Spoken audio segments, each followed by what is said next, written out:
Hi everyone, glad to have you all with us today. Calling in Asli from Paris and Merv from Manila, 𝗔𝗳𝗿𝗄𝗃 in Taipei, and myself as well in Paris, where there's even the sun today, so very good day indeed. So for this episode, 𝗔𝗳𝗿 and I are very happy to have with us two curators from the 2024 Asian Art Biennial, How to Hold Your Breath. So Merv Espina is an artist, curator and researcher from the Philippines, and Asli Seven is a Turkish curator based in Paris, who is also an educator and a writer. Without further ado, maybe I let you introduce already a little bit about this edition of the Asian Arts Biennial and your practices before we dive into our questions about the different artworks and perhaps how the Indian Ocean might feature in your thinking for the show. So over to you, Asli and Merv, and thank you again for joining us. Thank you for this introduction, Lou, and thank you for having us in the podcast. So how to begin? Maybe we can begin by the title. So this edition of the Biennial is titled How to Hold Your Breath. And it was a curatorial team of 5 curators. So it was Merv, me, and Fang Yang from Taiwan, who was the convener of the group, along with Haeju Kim from Korea and Anne Davidian from Armenia, and is also based in Paris. So it was a joint project by the 5 of us. And the themes and the title came out of collective conversations we've had over several months, which started about a year from now, actually. I think we tried to formalize as much as we could some of the collective concerns we had. Beginning from, back a year from now, the question was, I think, how to make a biennial in the current context of the world we live in. Like, how do we define the context and how do we respond to the ongoing context? And I think we all had a feeling of being a little bit trapped in geopolitical tensions and rising authoritarian regimes and rising borders and a feeling of breathlessness maybe that accompanied this. And I myself was, along with Haeju Kim, was particularly interested in this feeling that we both had about a newfound difficulty in projecting ourselves to the future. And the question about how can we redefine the future and how can we get a sense about the changes to come in the future. And some of our shared concerns were around how to bring forth in a critical but also interesting way the colonial entanglements of today with the past, but also the current trends and ongoing struggles around migration. And so I guess these are some, and also of course there's always this concern with ecology, climate change, and how we relate to the non-human world, in plural. And then of course all of these shared concerns, you have to bring them back to the context of Taiwan and Taichung City where the biennial is held. And obviously, because this biennial has the institutional title Asian Art Biennial, there was also this discussion about how do we as a group situate ourselves in relationship to Asia or what Asian art might be. These are some of the guiding lines of our initial discussions. Merv, do you want to take over? Yeah, I think, I think since Asli has already mentioned colonialism and climate crisis, I think climate crisis and colonialism and racism, they're intimately linked. This is actually the topic of a recent book by one of the artists in the biennial, Tao Leigh Goffe. But going back to the title, and I think it was just really a natural response to what's going on right now. It was really hard to articulate. We had very limited time to put this together. We had less than a year. Once the title came about, things started to make sense. We only wish that we thought of the title first, much earlier on, and then, more clarity. But it's really it's not really like a topic or a theme.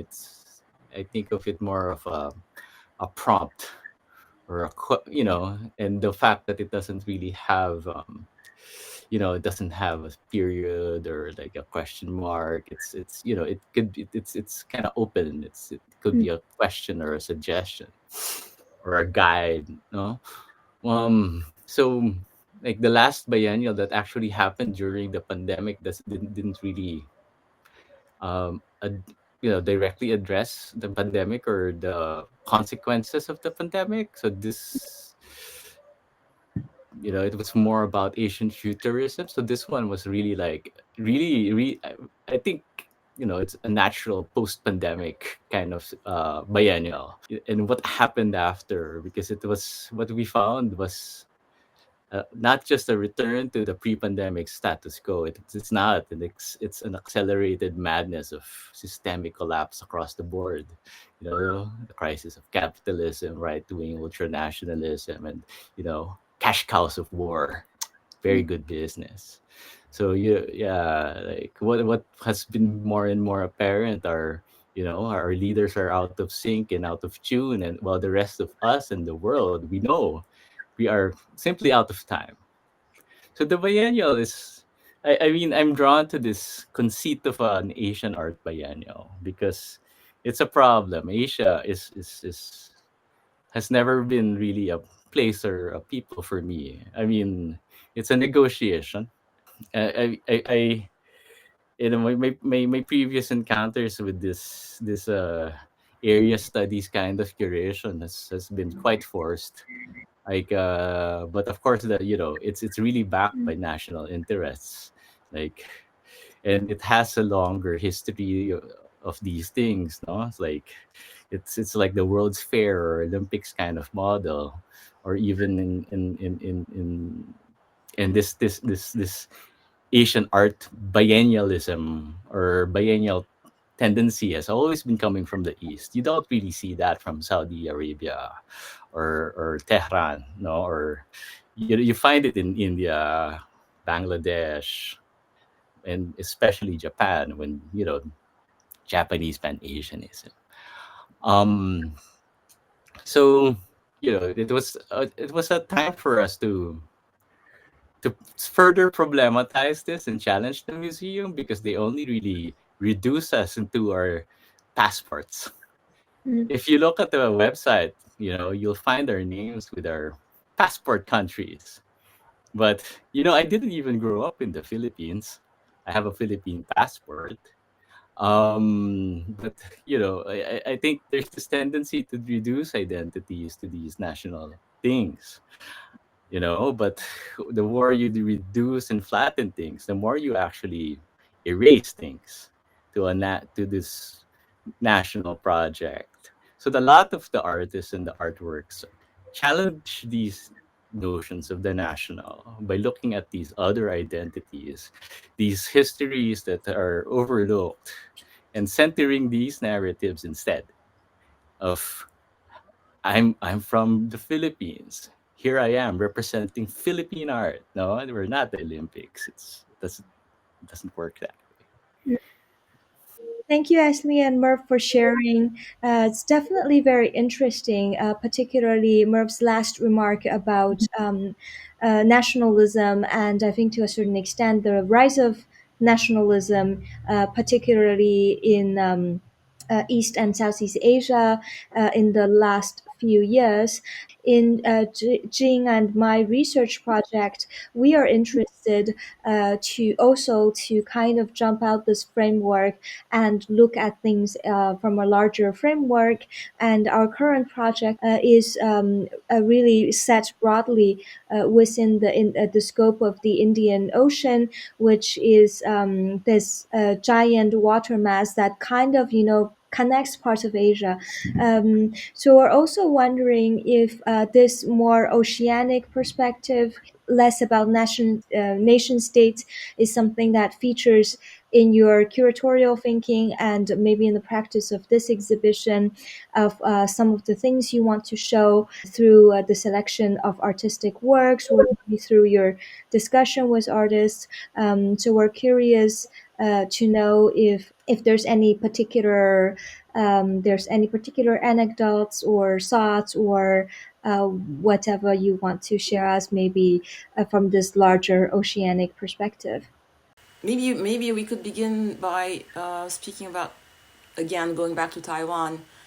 It's an interesting departure point, which kind of Taiwan stands out as this country which has a precarious status as a nation state. Is it a nation state? This really tense relationship with China, and the country itself being an island. I think it informed some of the selections, and I think it's an interesting standpoint to take, to position yourself in Taiwan in this kind of vulnerable place in terms of nationality or the national idea. It's an interesting place to position yourself, to look out into the world and realize or maybe become aware of other types of fragilities and precarities that affect nation states.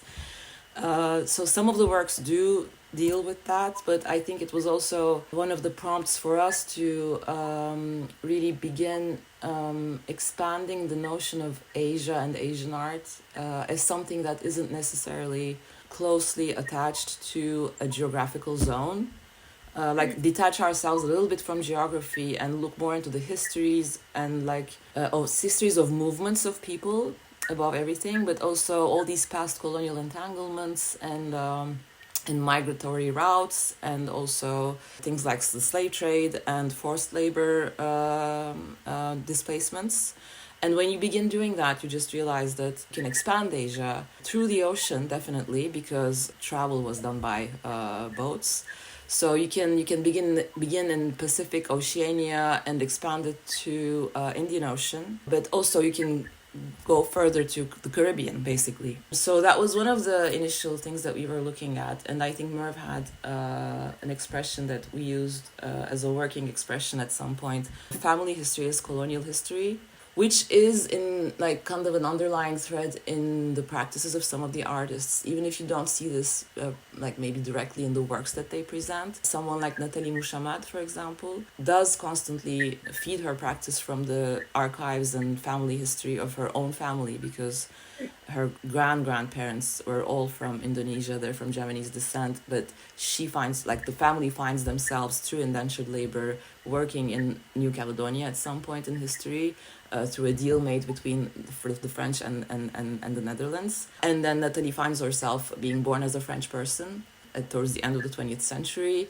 and living in Mayotte right now, which is in the Indian Ocean. So, and a similar story, like a family story that is intertwined with colonial history, is also at work in Tao Leigh Goffe, and especially the work we present here. So this was one of the lines of inquiry we had, to trying to expand Asia through these types of movements, historical but also affecting the present. Merv, do you want to say something? I think there was an attempt when we were looking at when we were thinking about the biennial configuration, because it's more or less premised on the defined geographic boundaries of Asia, and of course the Indian Ocean is there. So it was, when we were looking at the Indian Ocean, I don't think we were necessarily just focusing on it, but also in places and peoples who were underrepresented by the biennial, by the previous editions. Ultimately, because of time constraints, the lack of familiarity and personal connections, that it was a bit impossible to have more people from there, and also the and the ensuing logistics of that kind of involvement. But when we say colonial, family history is colonial history, I think Tao said it. And maybe she was also borrowing from Sylvia Wintour or Paul Gilroy. Anyway, we're actually looking at a lot of the works are really focused on basically 19th and 20th century stuff. It doesn't really go back to the advent of European conquest into the region. We're not looking at the Portuguese in the 15th century here. But actually, there's other people, other curatorial projects that are looking into other ways of solidarity, of togetherness. I know that, for example, Melati Suriadormo, with her coming like, Biennial, no, the Indonesia Bertutur. She's really looking at these pre-European colonial entanglements, the histories of Hindu and Buddhist relations and Islamic relations across, especially across the Indian Ocean, no, and Africa. But in the case of us, we were just really focused on certain artists that we knew for sure, and it so happened that, for example, like Nathalie Muchamad and Tao Leigh Goffe and Gary Zhexi Zhang, they had a particular interest in the Bandung conference. That's one thing that, and the Third World Project, the Nana-Line movement. So not so much looking into the Afro-Asian Oceanic, but on solidarities and the collapse of these solidarity attempts by the CIA. Yeah, I think like Gary Zhexi Zhang's film The Tourist deals particularly with that question. I really want to mention this because that film, it's called The Tourist. It was produced in 2023, and it was actually an online commission. It's accessible online. There's a link. Anybody could watch it online, and it's really interesting to see. It focuses on Zanzibar. So Gary travels to Zanzibar, and he's searching for and it tells the story a little bit of the transformations that Zanzibar underwent. Beginning in the 40s, 50s, Bandung Conference moment, 60s, and then the failure of a possible socialist revolution and a dictatorship that's set in place, and then the 80s and the tourism, like development projects through tourism. But he does it through the biography of a central figure, Ali Sultan Isa, who was a political figure active in the life of Zanzibar, and who created all these links with China and Cuba also at his time, like early on in the 50s. And then around this project of a socialist revolution in Zanzibar at the time. But then history happens, and there's also an important, one of the key figures is also a CIA agent active in the region. And what happens is it's a really simple story of a life that unfolds at a point in time when the world, there are shifting negotiations around what kind of a world order we are moving into, and it's the it's the Cold War era, so it's this two blocks and the non-aligned movement, and as a third option that begins, and the failure of that, which means that it's basically a story of a central political figure, a public figure, who has made the investment and the engagement to a certain political project. And when history happens and that project collapses, he finds himself in prison for nearly a decade. He is tortured, etc. So there's a lot of things that happen. And then once he's out, the world has changed. And now it's the time, Reagan is president of the United States, and it's the whole end of the 70s and 80s shift that occurred worldwide. So, and then you have a story of survival, and he becomes the same person, becomes then the one of the first people to actually find foreign investment in Zanzibar, to open up the first hotel and start this whole development through tourism. It's a really interesting way of entering through a single life story all of these political shifts that have occurred at the specific moments in time in the past. And I think it's particularly relevant for us today because we're also right now at a similar threshold, similar shifts that are occurring. So it's really just interesting point in time to go back to and to reevaluate what that meant in at some point the utopianism around and the solidarity and the utopianism around the position of the non-aligned movement, and how everything ensued and what we might be facing today, and where geopolitical realignments shifting, where could we look to find Yes. precedents. Yeah. Yes, exactly, which I think brings me to a feedback to what you're saying. Thank you for sharing about Natalie's experience and about Gary's work. These are definitely two that piqued our interest while we were visiting your exhibition.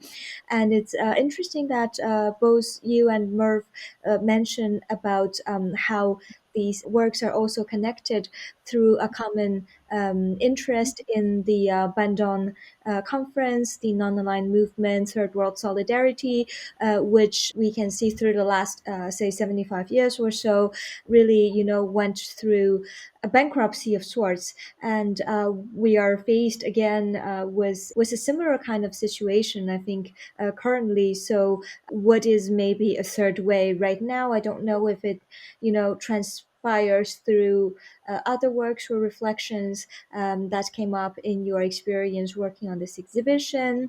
I also want to circle back to the quote that you and Merv mentioned. The artist and researcher Tao Leigh Goffe, her background is more based in the Caribbean.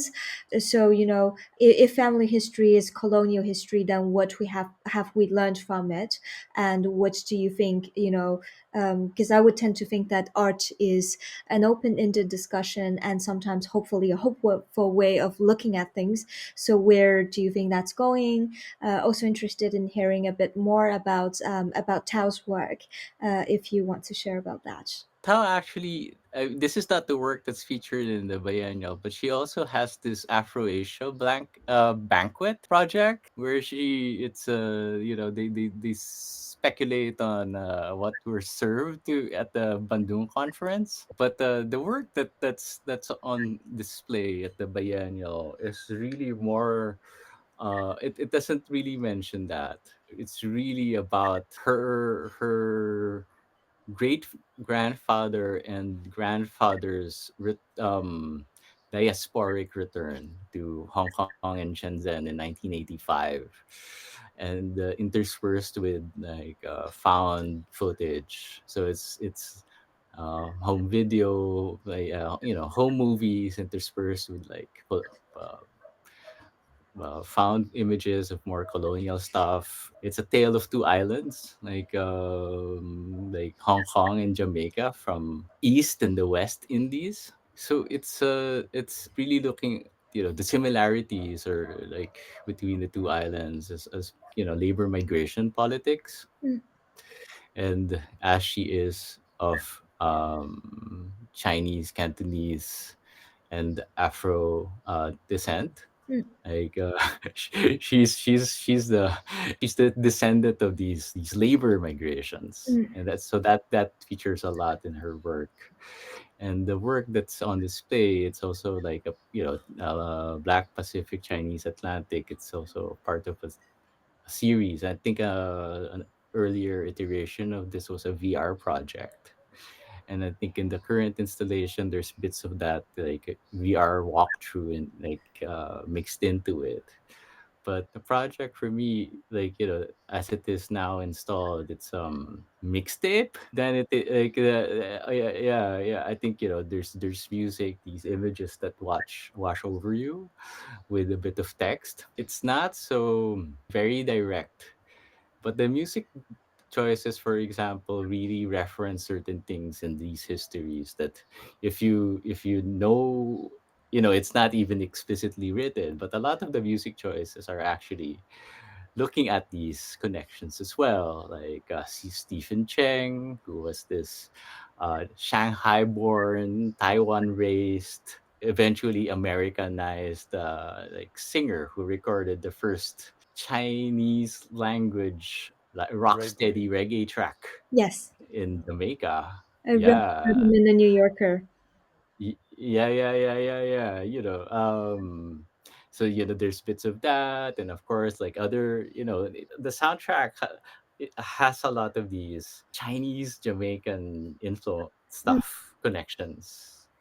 So everything is quite deliberate. The video was made by her grandfather, right? And the second is, I was not sure. Also, I didn't understand much about these VR parts. I guess the VR part was perhaps first because it was referencing an older iteration of the work. Like, if you think of it as part of a series, and the work was actually different, these different VR environments where you could actually which was, a bit more interactive, and they have like these set pieces, and you could like click on certain things, and you can read certain documents, and read like and listen to certain like different music. I'm not sure if it's still online now, but I think there was a version where you can actually also like view it on your web browser. It was a combination of all these basically three elements of like archival found footage from Hong Kong and Jamaica, most of them early 20th century. Her, the stuff that was recorded by her grandfather when they came back to Hong Kong in 85, and then the last iteration of her project in web VR piece. Yeah, I also maybe going back to this idea you mentioned about idea of expanding Asia through the oceanic routes. I think it's worth mentioning a little bit more about Nathalie Muchamad's work, because there's the prominence of, we've been discussing movements of people and labor migration, but we were also interested in how other species like plants have been displaced along the colonial histories, and this is a shared interest we've had with Nathalie for some time. We both really enjoy looking into the histories of plants and basically botanical science, and in Europe especially, and how it was a real engine for colonial extraction. Besides labor. Nathalie's project in the Biennial is titled Breadfruit, Mutiny, Planetarity. And she has a focus on a specific type of plant, which is the breadfruit, which is very present in Taiwan, but it's also present in New Caledonia, in the Caribbean regions also. And actually the way this plant, it's endemic to Oceania basically, and the way it was displaced, it found itself in Indian Ocean but also in the Caribbean, was the time like late 18th century. It was identified as a cheap source of food to feed those enslaved labor populations. And that actually tells the story of, like, within Nathalie's installation in the exhibition, she has a wall where she tells this whole story and kind of history of the displacement of breadfruit from Asia Pacific to the Caribbean. And there's one point in time which is there's this Bounty of Mutiny, which is this ship. The Bounty is the ship that was carrying at some point in 1789. It was carrying breadfruit actually from Asia Pacific to Jamaica specifically to feed the population, and the mutiny happens. Like, this is a historical event that happened. But then also Nathalie was really interested in how there are so many cinematic adaptations of the Bounty Mutiny. So she went into kind of watching all of these films and extracting images and information about how the plant itself was represented in film and how the mutiny was represented itself in the film. So that's one of the elements that kind of fed into her installation. But then I think what I find interesting is that like there are many other types of fruits and plants and vegetables that have European powers discovered through colonialism and that have become like huge monoculture areas, and like they like the banana or I don't know, like there are many examples like vanilla or other things that have become commercialized and expanded. The breadfruit was never one of those. Like the Europeans never thought that the breadfruit was a commercially viable plant to grow in Europe or elsewhere, or to invest in and to try and find different products out of it. So it remained a staple food for basic indentured workers or migrant laborers across all of these areas. So Asia Pacific, Indian Ocean, and the Caribbean. And then she, like, her main investigation is about recipes, like which recipes today are still in use in different regions, all of these regions, not just for food, but also textiles or paper production, or they also create this flour based on breadfruit in certain areas, like in Guyana, in French Guyana. So she made a huge collect of all these items, as much as she could, prior to coming to Taiwan.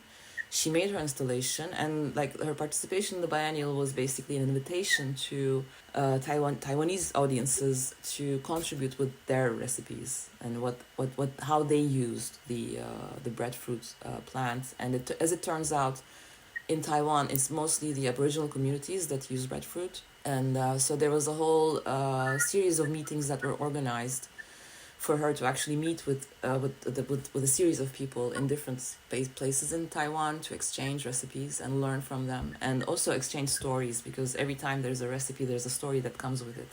It can be something shared by the community, like more like a mythological story, or it can be something that like a simple family story of what your grandmother would tell you when she made her breadfruit recipe.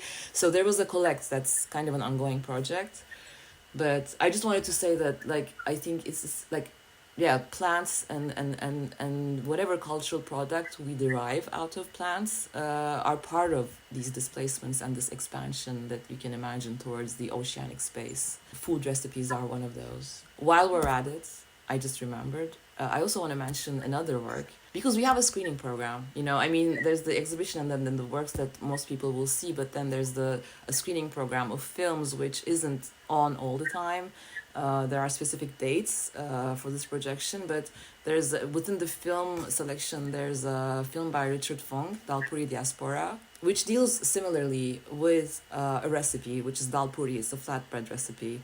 And his film, it's a feature-length film, but it's a film that traces. He's located in Canada himself, so he tries to retrace an original recipe that would be the original 𝗕𝗶𝗲𝗀 recipe, beginning in Canada, going through Trinidad, and then ending in eastern India. So it kind of overlaps with this idea of like the Indian Ocean space. And he interviews different people who cook 𝗕𝗶𝗲𝗀, but also who produce, or who, like, he goes to all these marketplaces, interviews people, restaurant owners, and so on, in all of these spaces to kind of find out how the recipe evolved.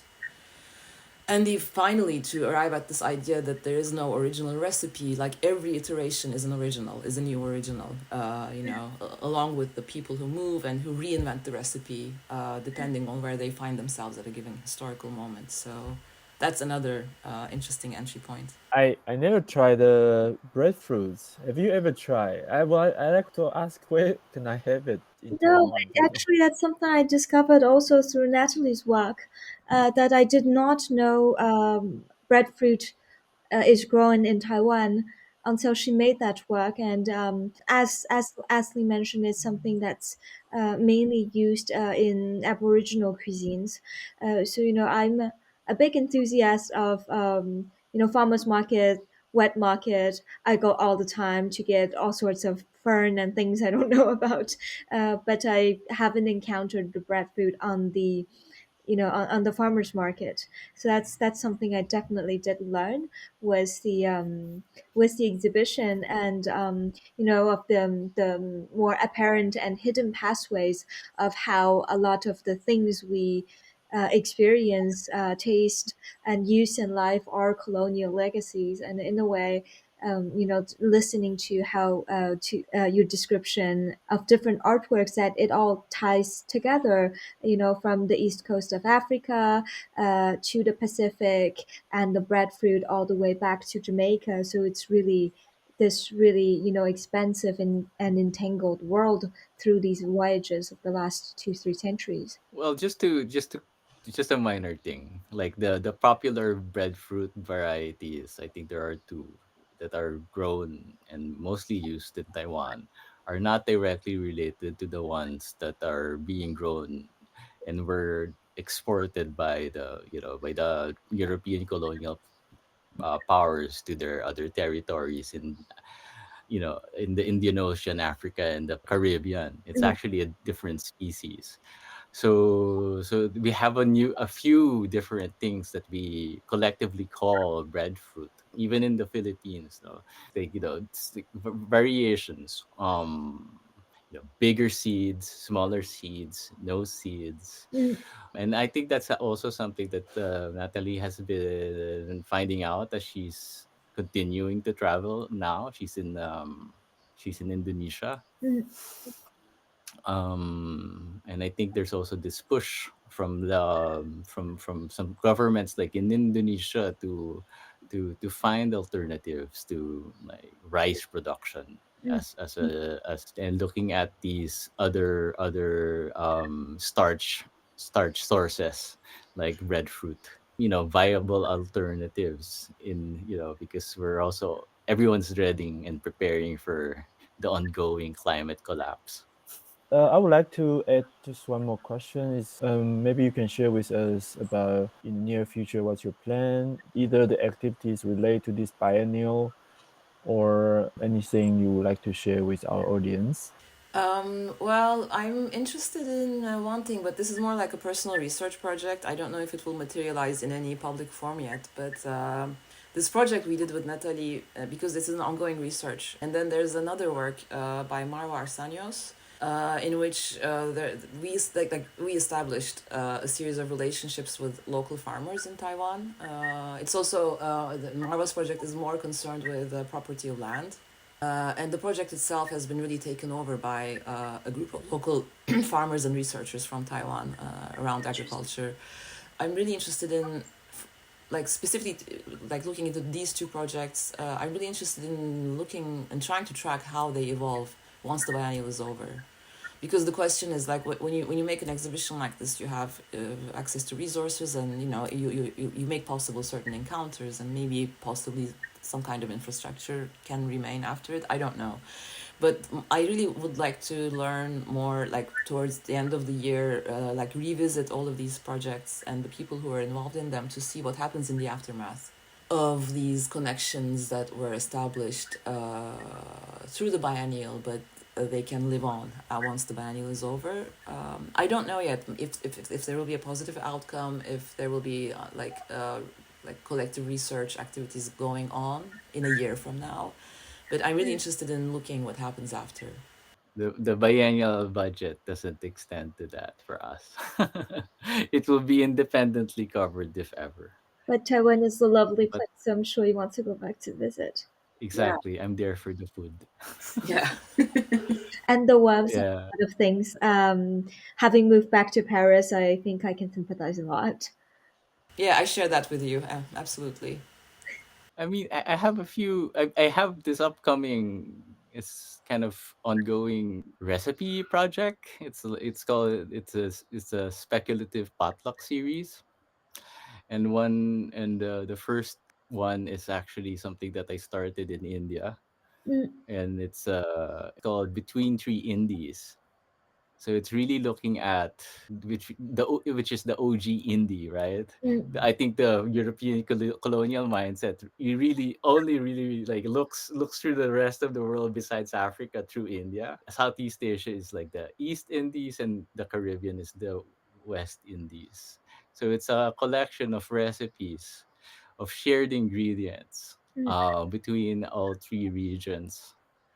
So I invited different friends, not necessarily just artists, but also ethnomusicologists, archaeologists, anthropologists from those from places in those regions to contribute different recipes in reaction to the recipes that were already contributed. mm, I think it's also a way to explore like different uses of things. Like in Jamaica, they don't really fully utilize like a lemongrass. They use it for tea, but that's it. mm. But in Southeast Asia, we use everything: Yes. the root, the stalk. Besides that, I've always been interested in like this technology and exchanges between the Afro-Arab world and Southeast Asia, Mm, and I think that's in my other hat as this like researcher for sound, and because there's a lot of instrument change and like technological change, and along that cultural exchanges, and not a lot of research has been done about the co-influences. It's always like looking at things from one direction, but besides like the oud, for example, like gongs, mm, like gongs in China and gongs in like South Asia don't have that level of sophistication that they have in Southeast Asia, for example. Like and this is a contribution that perhaps like maritime Southeast Asia had in terms of musical and cultural, by extension cultural thinking in the regions. And this is like more really more pre-colonial European colonial exchanges. I look at these things. Great. I don't know what's gonna happen, but at least maybe the foot the but at least the foot an edition of this recipe project will come out later this year. Having been living in France for 18 years now, it has been kind of an ongoing interest and research of mine to look at these territories, like the quote-unquote overseas territories of France that are scattered through Caribbean and the Indian Ocean and the Asia-Pacific region. And it's really interesting to see. There's a lot of activity right now that I'm trying to follow as much as I can about how to, it's an ongoing colonial situation, obviously. And these are places and people who are have been so used to thinking of themselves or being represented here as these far out peripheral regions as opposed to a center, which is France. So I'm really interested in all the research and like artistic practices that are trying to recenter, the focus on the islands themselves, be it the Caribbean or the Indian Ocean, or like projects that try to establish more exchange between, for example, in the Caribbean. It would be trying to establish more relationships and exchanges between English, French, and Spanish-speaking islands. Or in the case of the Indian Ocean, like try to establish more relationship between places like the Maldives, Seychelles, and Mayotte, and Reunion, and so on. Because these they are neighboring places, basically, and they face very similar challenges, especially when it comes to climate crisis and dealing with catastrophe. And every time there is a natural catastrophe, be it Puerto Rico or Mayotte, this infrastructural problem is exposed, and we have to deal with the lengths of how this unilateral dependency on some Western power is affecting these places. So I'm really looking into that. Like, that has been an ongoing interest and research of mine. I don't really have an ongoing concrete project, but certainly there will be something in the future. It's similar to our interest also to look at these different places where we've been conducting our project, trying to understand a bit more of these particularly smaller formerly colonial plantation islands that are so close to us, and with diasporas that are very related to us, but we don't know anything about. And I think there's definitely an intentional ignorance of really understanding what they're about, particularly I think in terms of Western news and so on, like we might have mentioned before, of Chagos, of Mayotte, and of a lot of things. The less we talk about it, maybe the better, because the more we talk about it, the more we realize that there are problems. So thank you both so much. Great to have you, and glad to know more about the biennial and the artworks. And we will be in touch, and hopefully we'll see you soon in person in Taiwan or in Paris. Yes, thank you for having us. Thank you for having us. I hope what we said was somehow